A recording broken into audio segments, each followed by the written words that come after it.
माजी जिल्हा परिषदेचे सदस्य प्रवीण माने आज इंदापूर तालुक्यातील आज मोठ्या कार्यकर्त्यांसोबत आज राष्ट्रवादी काँग्रेस शरदचंद्र पवार पक्षात आज प्रवेश करत आहेत। यासाठी पुण्यातील निसर्ग मंगल कार्यालय येथे मोठ्या प्रमाणावर कार्यकर्ते आज या प्रवेशाच्या वेळी आलेले आहेत। इंदापूरमधील अनेक कार्यकर्ते यावेळी प्रवेशाला उपस्थिती लावलेले आहेत। आपल्यासोबत अनेक कार्यकर्ते आहेत। काय सांगाल, आज प्रवीण माने शरदचंद्र पवार पक्षात प्रवेश करत आहेत? मी प्रथम तुमचा धन्यवाद देतो। शरदचंद्रजी पवारसाहेब राष्ट्रवादी काँग्रेस पक्ष हा एक पक्ष नसून एक पवारसाहेब म्हणजे विचारधारा आहेत।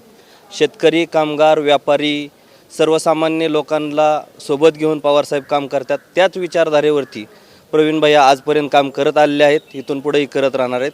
आणि मध्यंतरच्या काळात जो गॅप पडला होता शरदचंद्रजी पवारसाहेब पक्षात, आज भैयांच्या रूपाने पुन्हा प्रवेश होतोय। पुन्हा पक्ष एक संघ मजबूतीने इंदापूर तालुक्यात काम करताना आपणास दिसेल अशी मी आशा व्यक्त। इंदापूर विधानसभेची रणधुमाळी जवळ आलेली आहे आणि अनेक ठिकाणी चर्चा आहे की आप्पासाहेब जगदाळे यांना देखील तिकीट मिळू शकतो। आज प्रवीण माने प्रवेश करत आहेत। एकंदरीत असंही बोललं जातं की प्रवीण मानेंना बी आज पक्षप्रवेश आहे। तिकीट विधानसभेचं कोणाला मिळायचं, उमेदवारी कोणाला मिळायची, पक्षश्रेष्ठींचा वरिष्ठ पातळीचा निर्णय आहे।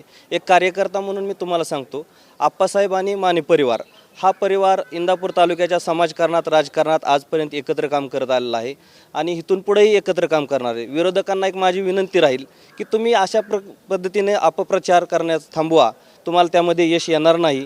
कारण मानेदादा असतील आणि आप्पासाहेब असतील, हे दो दिल एक जान आजपर्यंत अशा पद्धतीनं काम करत आलेले आहेत आणि इथून पुढेही ते अशाच प्रकारे काम करत राहतील आणि शरदचंद्रजी पवारसाहेब राष्ट्रवादी काँग्रेस पक्ष हा विचार तळागाळात पोचवतील। आपल्यासोबत काही अजून कार्यकर्ते आहेत। काय वाटते, आज प्रवीण मानेंचा प्रवेश होत आहे, कशा पद्धतीने राष्ट्रवादी? पहिल्यापासून भैयासाहेब पवारसाहेबाच्याच विचारधारणाशी आहेत। पवारसाहेबच त्यांचं सगळं दैवत मानलं जातं माने फॅमिलीचं।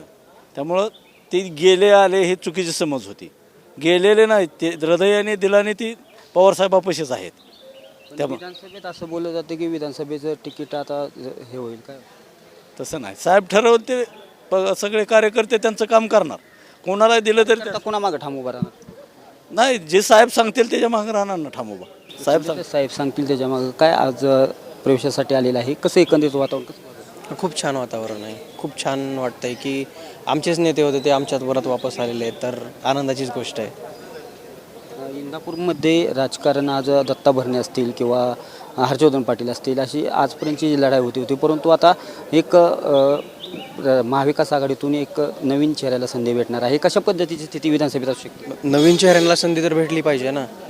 जुने जे लोक आहेत ते लोक पहिल्यापासून करतच आहेत आजपर्यंत आणि सर्वांनी बघितलेलं आहे ते काय करत आहेत ते, आणि 10 वर्ष झालं जवळपास पवारसाहेब जे ठरवतात तोच इंदापूर तालुक्याचा आमदार होतो, हा इतिहास आहे इंदापूर। वर्षी काय कशी स्थिती राहील? हो, तशीच होईल। प्रवीण भैया मानेंच्या मागे जवळपास चांगलं मताधिक्य आहे आणि पवारसाहेबांची जर जोड असेल तर मग त्यांना अडचण नाही येणार इंदापूर तालुक्यात आमदारकीसाठी। आमदारकीसाठी अडचण काय सांगाल, आज प्रवीण मानेंचा प्रवेश होता, आज प्रवेश होत आहे, काय सांगाल, काय भावना आहे?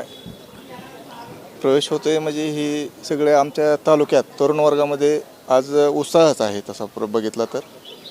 आणि जे तरुणांच्या मनात आहे, सर्वसामान्यांच्या मनात आहे, वृद्धांच्या मनात आहे की सगळ्यांच्या मनात जे होतं की भैयाने आणि पवारसाहेब यांचं पहिल्यापासून संबंध आहेत आणि पवारसाहेबाबरोबरच आपण सगळेजण राहू असं सगळ्या तरुणांची इच्छा होती आणि पहिल्यापासून आहेत बी। तसं कधीच दुजाभाव केला बी नाही, पवारसाहेबांनी बी केला नाही आणि माने कुटुंबियांनी बी केला नाही। आजच्या प्रवेशाने एक विधानसभेची बी चर्चा रंगताना दिसते तिकिटासंदर्भात।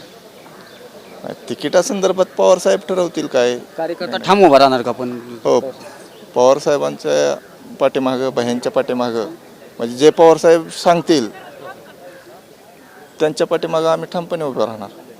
एकंदरीतच अगोदर पण राहिलो, एकंदरीतच पवारसाहेब सांगतील त्याच्या मागे आम्ही ठाम उभा राहणार। परंतु प्रवीण माने आज राष्ट्रवादी शरदचंद्र पवार पक्षात प्रवेश करत असल्यामुळे नक्कीच पक्षाला नवसंजीवनी मिळणार आहे आणि येणाऱ्या काळात नक्कीच याचा विधानसभेला फायदा होईल असं यावेळी कार्यकर्ते सांगत आहेत। दीपक कापरे, TV9 मराठी, पुणे।